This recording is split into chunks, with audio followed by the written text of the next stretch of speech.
Good morning, everyone. Good morning.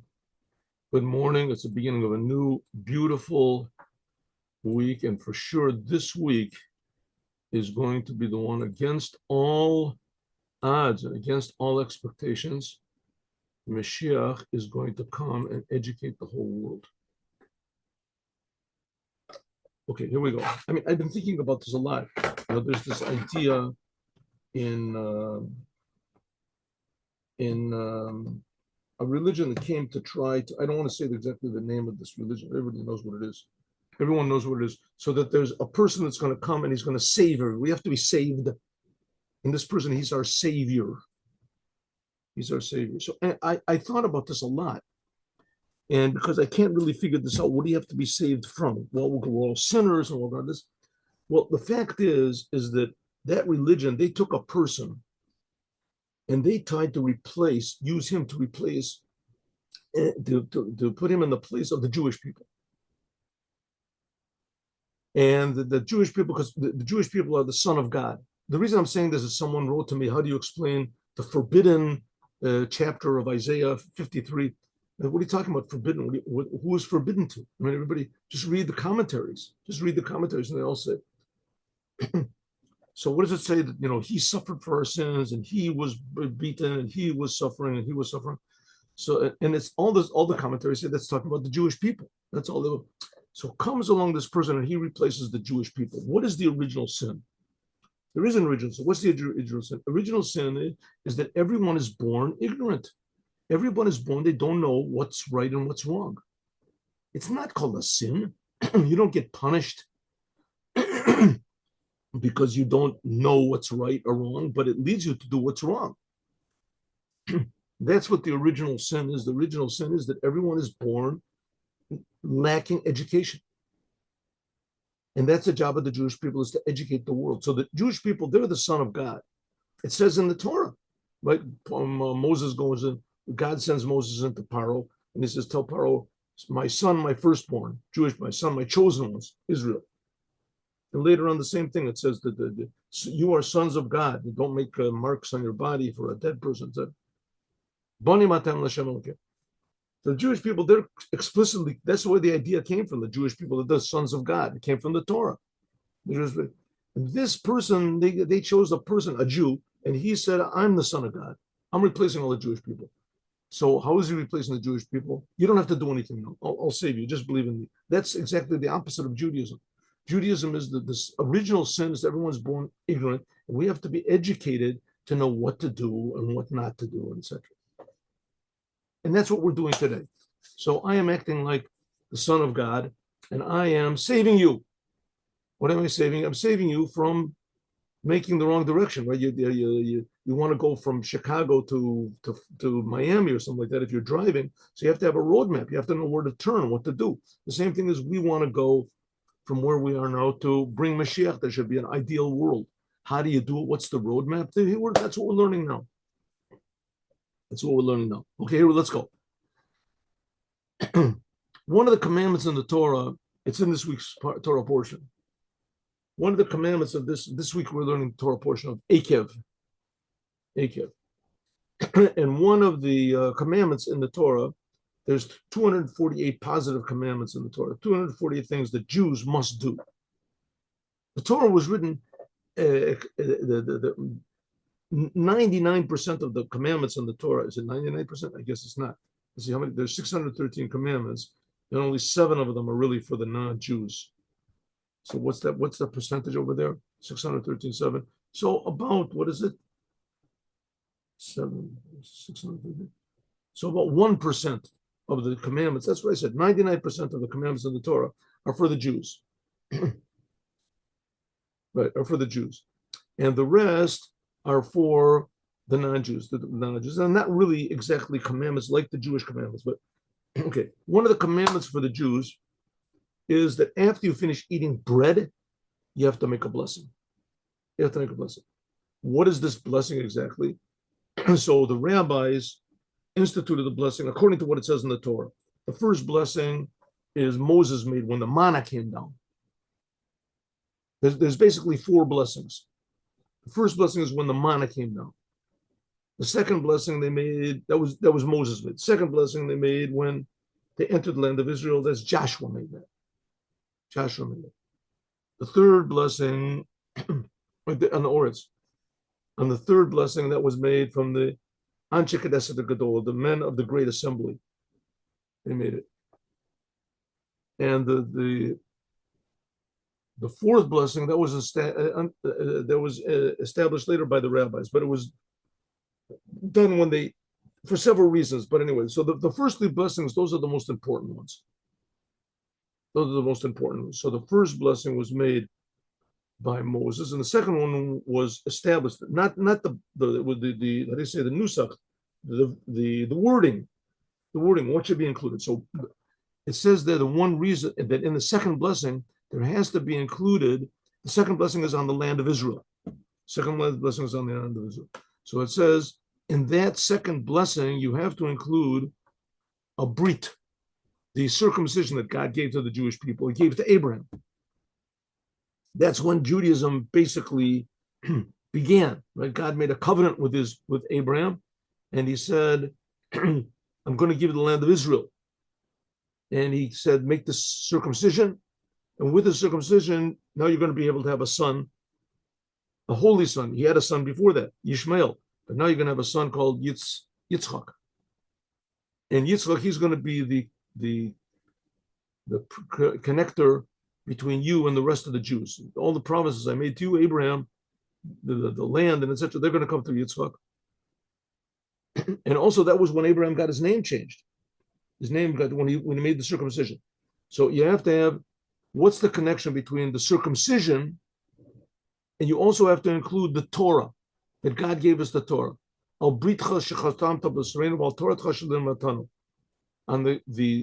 the circumcision that you put in our flesh, and the Torah that we got on Mount Sinai that you taught us. What's the connection between these two things and Birkat HaMazon? Oh, good morning. Are you in? 1 second. What's the connection between these and the blessing after eating? 1 second. Stay alive. I'm sorry, I didn't see the.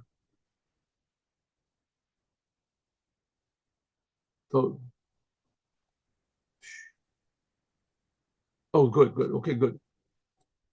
Wonderful.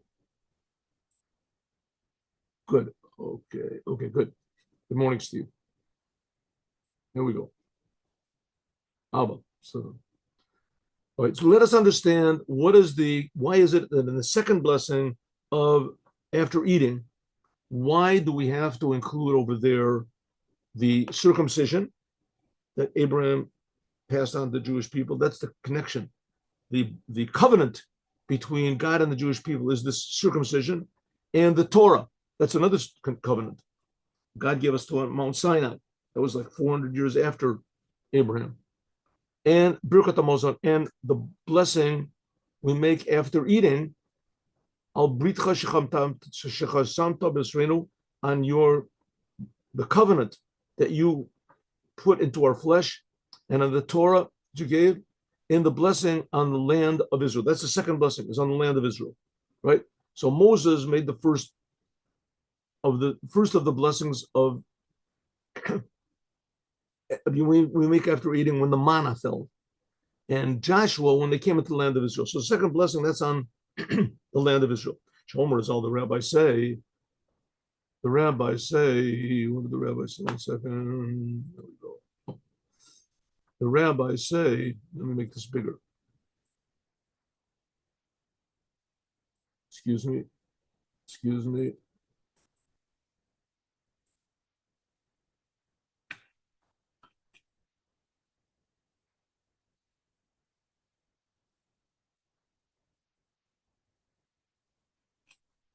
There we go. And by the way, we are learning from a book which is called Likuti Torah, which was written by the first Rebbe of Chabad. And let us give charity also. Forgot to give charity. Here we go. Charity. Charity saves from death. Charity saves from all bad things. Charity will bring Moshiach. Okay. What's the connection? At first glance, we have to understand Okay, so why in this blessing on the bread that comes from the land of Israel, blessing on the land of Israel, why do we have to mention the circumcision? And why do we have to mention the Torah in this blessing? Even more. Kihine, because Lechior, at first glance, Tzorich Lavan, we have to understand Kushya Yoter Gedola, a question which is even bigger. Man alone, why do we make Brachas HaOretz, the blessing on the land of Israel now? When we finish eating bread, so we make a blessing. That blessing has in it is really four blessings, right? Four blessings. The first three are the most important. The first one is when the manna fell. The second one is the land of Israel. But it says, 1 second, we're only supposed to really make this blessing according to the Torah. It says, Ubrachta ala oretz, Ubrachat ala oretz, the land on the land of Israel. Yesh lomar, we can say, Dahainu bizmanchi Yisrael shurim ala d'matam. Only when all of the Jews are in Israel. There's a lot of other laws which are only applicable in Judaism when all the Jews are living in Israel, like the language of Jubilee.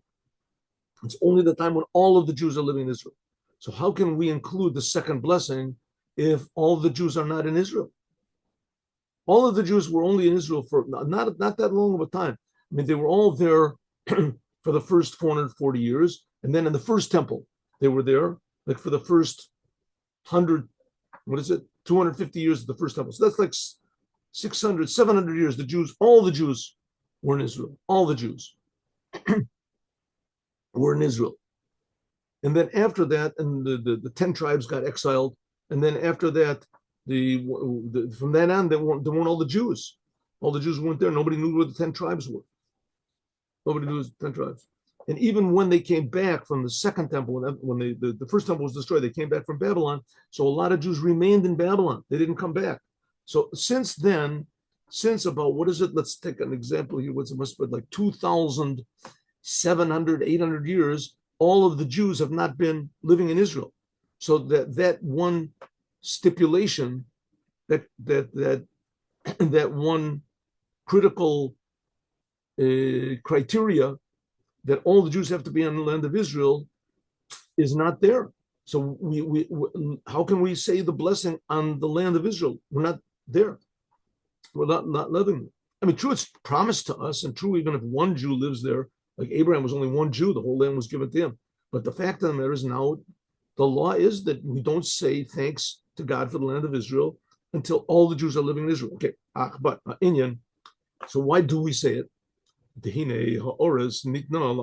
land of Israel was given to Abraham in the merit of him circumcising himself. Now, Abraham circumcised himself and he was 99 years old. You don't find that every day. Not only that, he didn't have anyone to circumcise him. There was no so there was no circumcisers there before. There was no one to learn from.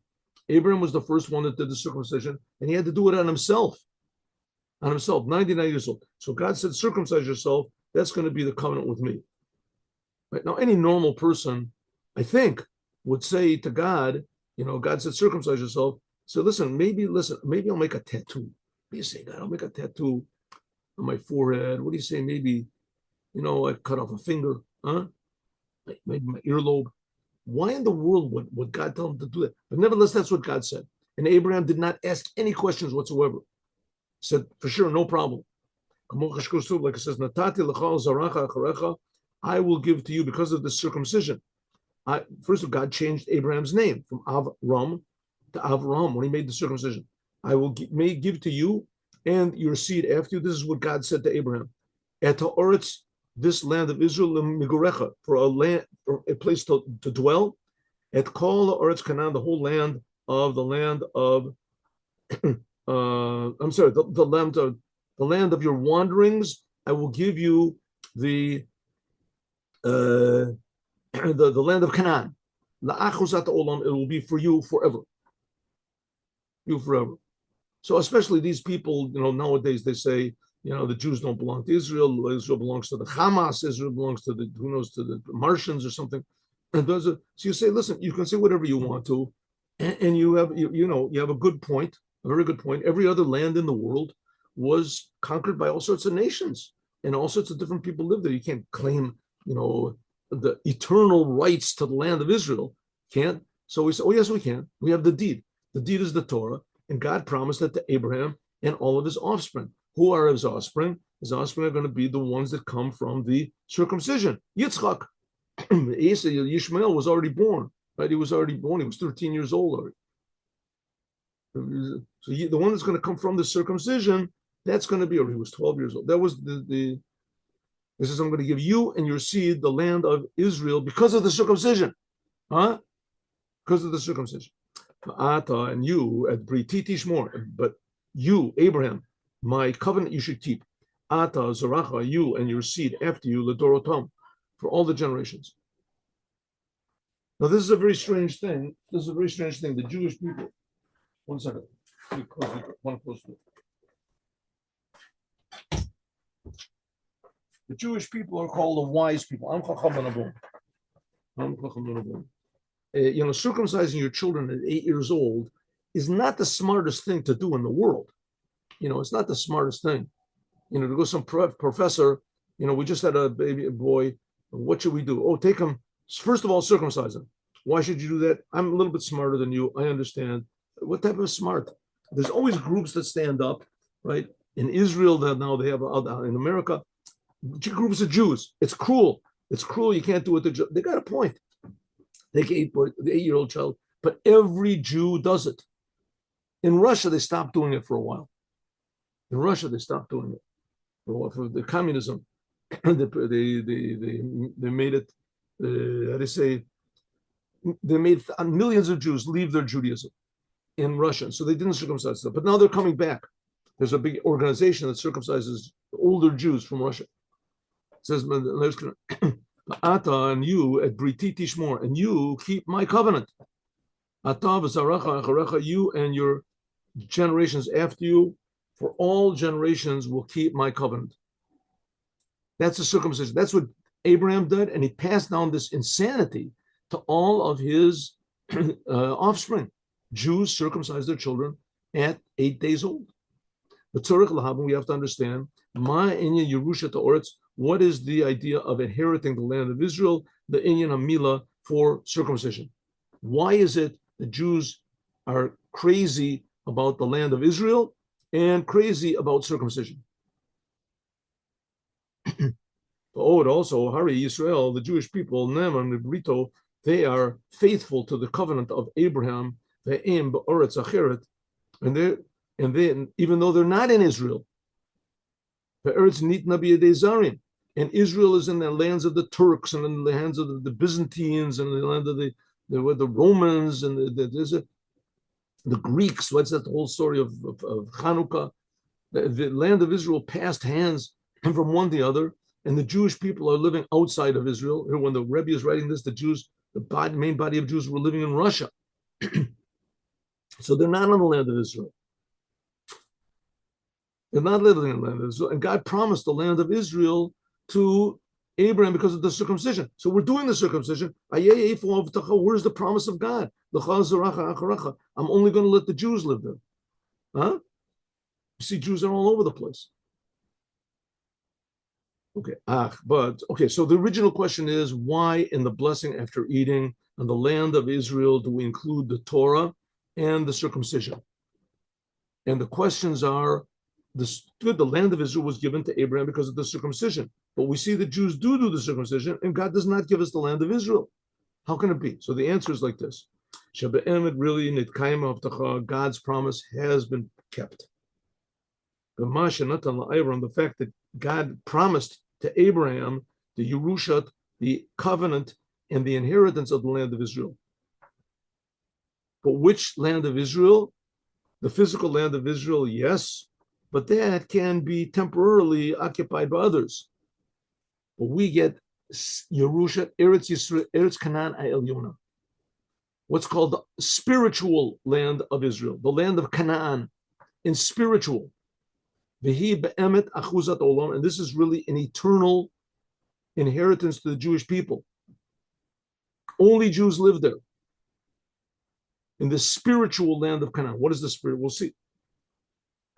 Lo lazaro, therefore, circumcision is done by Jews even now. That's why Jews are crazy about the circumcision, because they feel this upper spiritual land of Israel, that gives them a, how do you say, an identity, a nationality, a how do you say, what's the word for it? I'll think about it in a second. You can't think of the word. Anyway, a loyalty to the land of Israel. V'gam, patriot. They are patriots of the spiritual land of Israel. What is the spiritual land? What is this? Well, we'll see what it is, but I mean, you see the results. The Jews do circumcisions. And an interesting thing is now that communism is basically finished, and Jews can worship God however they want to. And it's okay to worship God in Russia. You know, it's not a bad thing. It's a good thing. And so we see older Jews are coming back. As soon as they discover they're Jewish, they want to make a circumcision. I was present. We had for a while. It was the place where they made the circumcisions was on the upper floor. My house is 2 floors. On the upper floor, that we made that into like a little hospital for them to make their circumcisions of there. And I was present. Older people 50s, 60s, right? Russians. Pagam, also, the blessing we make on the land of Israel is from the Torah. Also, therefore, the blessing we make on the land of Israel is relevant now, because all of the Jews are living in the spiritual land of Israel. Huh? You didn't even know that, did you? But you are, if you're a Jew. And that's what we're talking about in the blessing after eating. What is this? What's the spiritual land of Israel? The explanation is Canaan. What's the spiritual land of Canaan? What is Canaan? Canaan is the language of like a businessman. Canaan be no, I'm sorry. No, that's one meaning. It is a businessman, yes, but here's another one. Canaan comes from the language of hachna'ah, of submission, humility, humbleness, v'shvilut, and being humble, being humble to God. Umilashon tagar, and it's also the language of a businessman, as it is. V'socher, like it says in the prophecy of Isaiah, asher sochereha sarim kanaanea. It says that the businessmen and princes are Cananea nichbedei oretz, and the socherea are businessmen of the, how do you say, the important people of the land. And also on Isaiah, Canaan biyado mazmei mirma, says the businessman, he's reproving the Jews. Hosea was mainly a prophet for the 10 tribes. He said that says your businessmen have false scales. What's word for businessman? Canaan. Hine tagar, a businessman, hakona is a mekach that buys something, mean a mocher from someone sells it. Well, your day based for him has to be 2 things. So what do businessmen do? Businessmen, they buy a product from one place and they sell it to another place. Or they buy raw materials and they make something and they sell it somewhere else. Okay, so in order to be a businessman, you sort of have to be like a middleman. You have to be a middleman. You have to buy from one place and to sell to somebody else. There's the 2 things. One is she'osem meshicha. First of all, you have to draw the product into your hand. The hagban, lifting it up, mirshut chavero, from the property of the seller, the toch reshut atzmo, to your property. That's step number 1 in buying something. The bait, and the second step in buying something, shenoten kesef, you give money from your hand to the money of the seller. Okay, so what does a businessman do? First thing he does, a businessman, is he buys from one place. Right? How do you buy? How do you acquire? It was in possession of one person, and then you take it into your possession. We're talking about this because Canaan means a businessman. And a businessman buys from one place and sells to another place. So how do you buy something? How do you acquire something? So previously that thing was in the possession of someone, and you draw it into your possession. But just to take it into your possession and not pay money, that's thievery. You can't do that. So you have to give money. And according to the law of the Torah, just giving money also is not sufficient. You have to give money, maybe shake your hand, you have to have an agreement, you have to write. But the ideal way of doing it is you give money to the person and then you draw the product, whatever it is, the item, into your possession. So you draw the same thing is in the spiritual worlds. We say all the Jews are businessmen. That's this word Canaan. It says Kone Akol. God is also a businessman. God owns everything.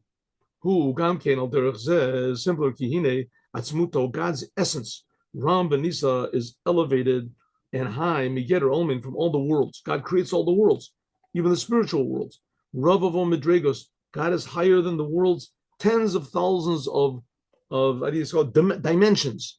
La'ain Kates without any end. The Malik Kalmim, Soviv Kalmim, God is above all of these levels of spirituality, of physicality. The Ein Aruch, there's no comparison to God. Afilu Tzimtzum Rishon, even the first contraction, the Yerida Gedola was a tremendous descent by God.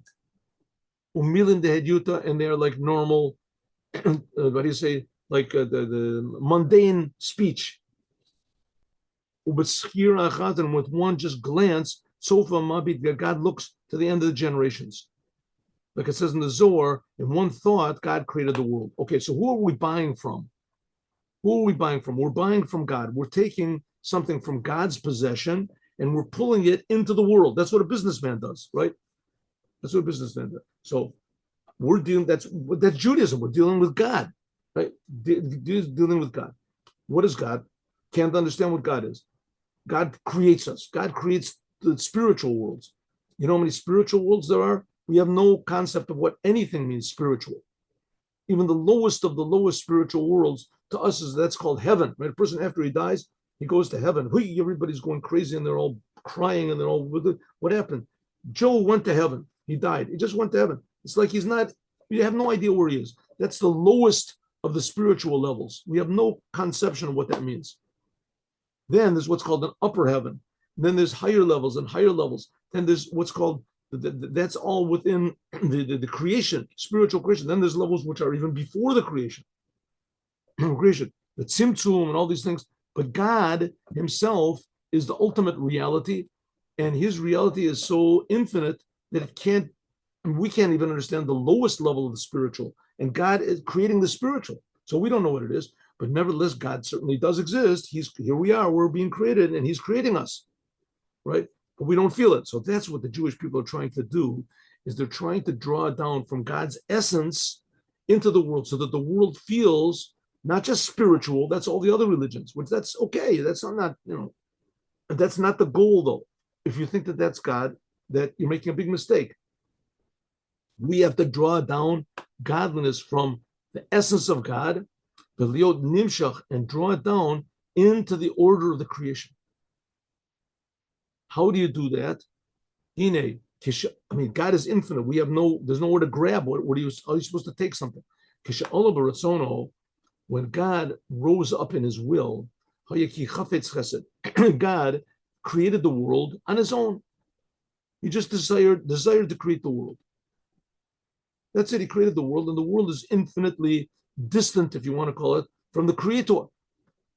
On the other hand, the creator is creating it all the time. And there's this amazing process of how God, limits himself and articulates himself and contracts himself and hides himself. Anyway, whatever, he hides his light, articulates his light. God doesn't hide himself, but he hides himself from us, that's for sure. In the beginning, though, God created the world on his own, totally on his own. Everything is just God creating. God creates the light, God creates the firmament, God creates the earth, the birds, the plants, this creates everything. And afterwards, it depends on us. Afterwards, the sixth day of creation, God said, okay, now I'm creating man, and from now on, man is going to be the boss. The eteruta de latata, and arousal from below, I will respond. That's the whole story of the creation. God created the world totally on his own. And it's not that he just created the world and he just let it, fly, just gave us the laws of nature. And then God had more important things to do, right? He had more important things to do, and he just let the world go. Once in a while, he gets a report that the world is sort of going out of kilter, and so he gets involved. He makes a big miracle. But generally speaking, God is like far away, and he just lets the world go. And if you're a good person, you go to heaven. But that's not true. It seems to be true. That's why God created the world in such a way that he's concealed from us. But the fact of the matter is, in these two words, after God created the world, at the ruta de la tata, that by means of an arousal from below, namely us doing something, at the ruta de la ela, there is a reaction from God, an arousal from above. God reacts. It's called a blessing. And God reacts to our deeds, our requests, and our efforts. If you put your heart to God, then Elecha Hashem Nafshi, so like it says, to you, God, I lift up my soul. If we do that, then God responds. How do we do that? Al Yadei Shid Bonen, you have to think deeply. Ki Neshama Shenatata, the soul that you gave me, Torah, is pure. And you're going to take it from me. Time that a person has in this world is short. Therefore, from now, I am giving it to you now, God. Even before. Why? That a person thinks, you know where I came from? I came from the essence of God. And look at me now. Where am I? What am I interested in? Right? What am I interested in? What am I worried about? What makes me love? What makes me hate? Things in the world. So it says a person that thinks about this will start to think, wow, my body is my biggest enemy. My body is my biggest enemy. It's making me do all these stupid things, these things that make me interested, and forget about the main thing, about God. He says, therefore, I want to return my consciousness back to you, God. Mos v'chayav, he's disgusted in his life totally. La'alot nafsho, and he wants to bring his soul back to its source, where I was unified with the oneness of God. This is what's called Allah milamata. This is called elevation from below. This is called elevation from below. What does it mean? Turi de Pruda, mountains of separation. Oh, good morning. La lota lichto yisbrech. Okay, so here we go. Let's go. What's going on? The Jewish people every Jewish person lives in the land of Canaan. That was from Abraham. Every Jewish people. What type of land of Canaan? There's Jewish people that live all over the world. He says, no, that's physical. But spiritual, every Jew lives in the land of Canaan. What's the land of Canaan?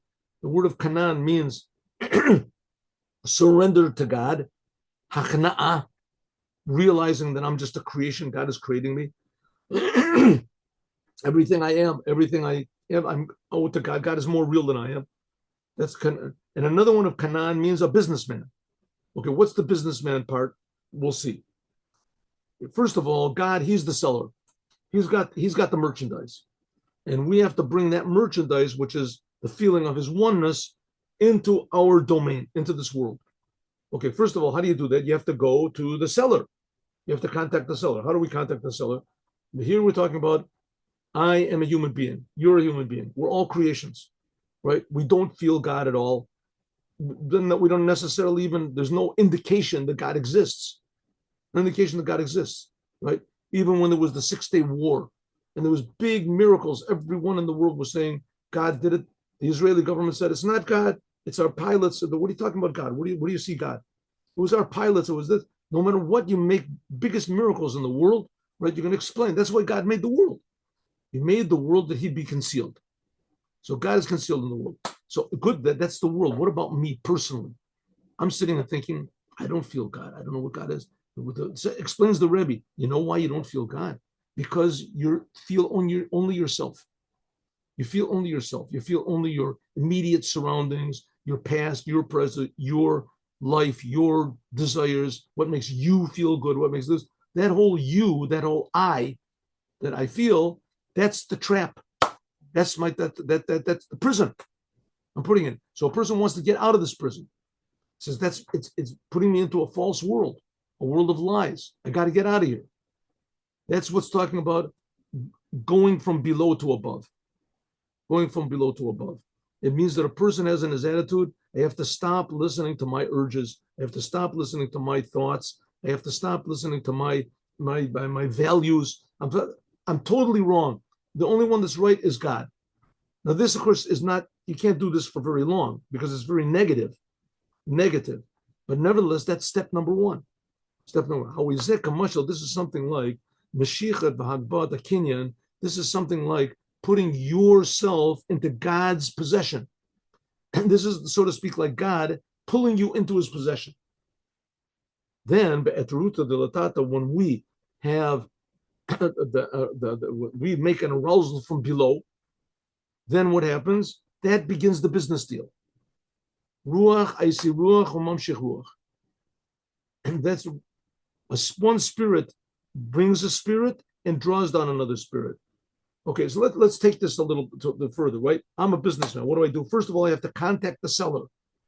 You have to contact the seller. In this case, it means that the seller here is God, and I am the buyer. So I have to elevate myself to contact Hashem. To contact Hashem. I want God, I want you to be in my domain. I don't want this world to be so dark and so confusing and so meaningless, apparently meaningless. I want the Creator to reveal himself in the creation. I want this world to be more real than it is. I want the world. So it says, when I have this arousal from below, then Ruach Aisi Ruach, my spirit evokes a spirit from God, Umamshich Ruach, and then God brings a spirit also from himself. That's what's called an Aruta de La'ela, an arousal from above. Simple speaking, a person prays to God, God alleviates his problems, and then makes even a bigger miracle. Bigger miracles you can never dream of. That's called an arousal from above. The chinet kesef, that's the idea of kesef. Kesef, the word kesef is money, but the word kesef also is love. Kisufim. Shehi b'chines ahava rabba. This is a tremendous love which comes from above. That's what God gives us. Ahavti etchem omer Hashem. God gives us a tremendous love for him, awakes inside of us our true identity. Ukanoda, like it's known that there's two types of love. There's two types of love. There's what's called, okay, so that's the product. The product that we get, that God gives us, that we buy, so to speak, from God, that we draw from him. We give God ourselves. And God, that's from lifting ourselves up. And then God, so to speak, brings himself down. God draws himself into our domain. What's the product that we bought? Love. Love. We feel a love for God. There's two types of love. In the Zohar, it says there's what's called love, fear, ahava, dechilu. I'm sorry. There's called dechilu, v'rechimu, rechimu, dechilu. It's called, first of all, there's fear, then there's love, and then there's fear. That's the way of serving God. That's the ladder. The ladder, not the lad. With two D's. The ladder, you climb up a ladder. That's the ladder, like Jacob's ladder. Jacob's ladder. There's what's called fear, approaching God. Fear, love, and fear. So there's two types of fear and two types of love. Okay, the first type of fear is very simple, right? You say, I believe that there's God, right? I believe that there's God and that I'm not him. I'm not God. I'm going to start doing what God wants. I don't know what God is. I have no idea what God is, but one thing I know, that I'm wrong. That's fear. That's fear. A person's afraid, right? You say a person, hey, want to drive my car? So I don't know any. I'll give you the car. Take the car. It's a $2 million, Ferrari. Here's yours. Take it. I don't know how to drive. I'm afraid. What do you care? Get in and drive. I'm sorry. I just don't know how. I'm afraid. I can't get in. I don't want to drive the car. It's the same thing. Drive. Do what you want to with your life. You're the boss. Drive. Listen, I don't know what to do with life. I tried these things. I don't know what to do. I can't make my own choice. That's called fear. Fear. That's the beginning. A person says, listen, I'm not trusting myself. That's the lower fear. Then after that comes what's called the lower love. Suddenly you start to think, well, God is creating me. God must be really good. God is creating the whole world. God is giving me life. You start to appreciate God logically. logically, for reasons I can't trust myself. Did God really take us out of Egypt? God really gave the Torah. Is this really true? Is it really true or is it not true? You start to think if it really is true, then you start to have a feeling of love. That's called the lower love, how good God is to me. Then there's an upper love, which is higher. That's what we're going to talk about now. Let's see. The first type of love is ahava shelamata milasechel.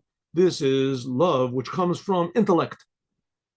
Hamit bonen. You think about God and you realize, wow, God is really good. God is really infinitely good. Maybe he did take us out of Egypt. That's all if you get a Jewish prayer book, you'll see that in the beginning, all these Psalms of King David, praising God, what he does, he creates the world, he creates the stars, he creates the sky, he creates the plants, he creates the animals, the good things that God does. That you think about that, you come to love God for a reason. And therefore, it's limited. This is a type of love which is limited. Right? Could be that as soon as God starts doing bad things, like God makes holocausts and God makes terrible things, so you say, okay, that's enough. King David had good reasons to love God, but I don't have any reasons, and I'm not loving God anymore. This is a limited love, lafi erech haseichel, according to a person's understanding. But then there's another type of love which is present, dormant in every Jew. This is ahava rabbah. This is a tremendous love without any limit, bechinas me'od. That's what's called in Shema Yisrael, loving God, we call me'odecha. Like it says, kol zeh b'kriyas Shema, all this in Kriya Shema, you should love God, your God, with all of your soul. That's this small love. Like King David said, I lift my soul up to you. And b'chol nafshecha, and b'chol me'odecha. With all of your being, that's the upper love. That's a love which is unlimited, unconditional, and unlimited love. Bechinas me'od. Vehin inyan bechinat man and mad. This is what's called man and mad. What's man and mad? Man is mayan nukvin, and man is mayan dukvin. That's Aramaic. Translated into English, water, feminine waters, and masculine waters. What does that mean? Water is desire. Water is desire. Water is pleasure. Water represents pleasure. Feminine waters is we are the bride of God. We're the feminine. We're the receivers.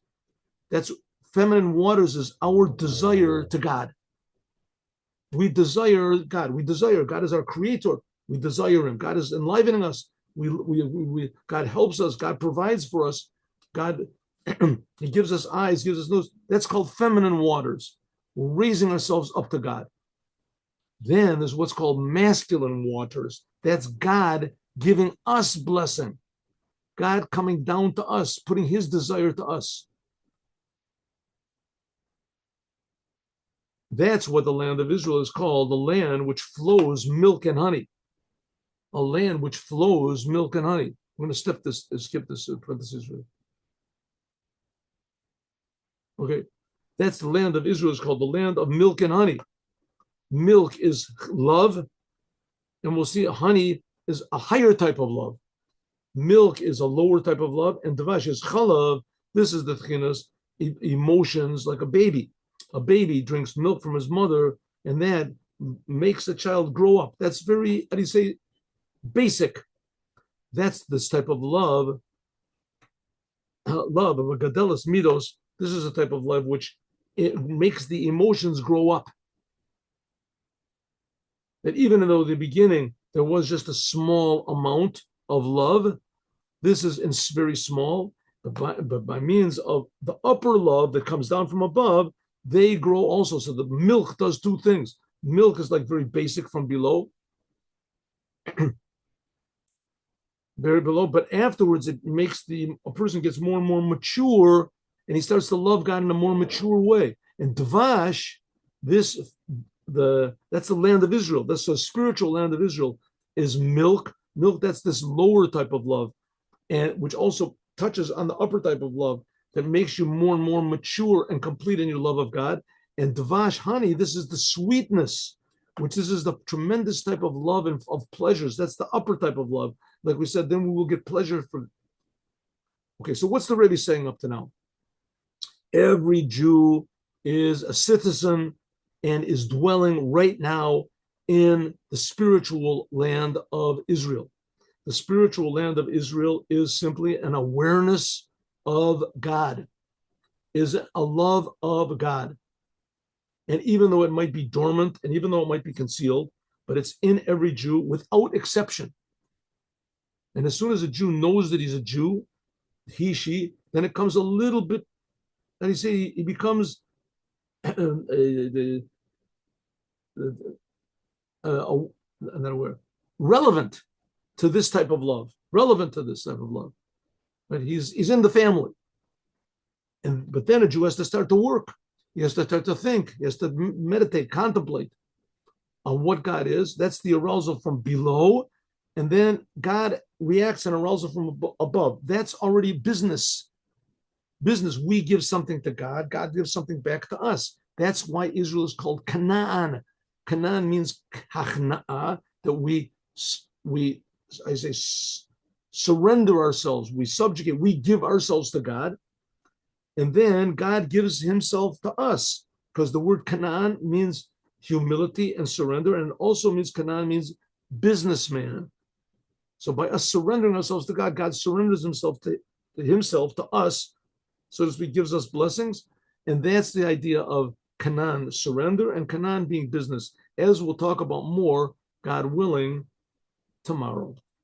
But that you see also the ridiculousness when a person reads this and learns this, what really the whole idea of the Jewish people are in Canaan is, then you realize the two things. Number one, the total insanity of saying that, even if there was some sort of basis that anybody except for Jews has a right to the land of Israel, and especially not the Hamas. That's insane. All they do is just destroy things and kill things. They have nothing good into them. But number two, we realize that the whole thing of the land of Israel is godly. It's not even spiritual. Spiritual is a creation. The land of Israel is godly, and it's imbued in every single Jewish person. And we got this when we made the covenant with God. That's the covenant that when God made this, the bris with Abraham, circumcision, that's when God promised them the land of Israel. As we'll talk about more, God willing, tomorrow. Now let's do one second, what do we got over here? Good. Let's do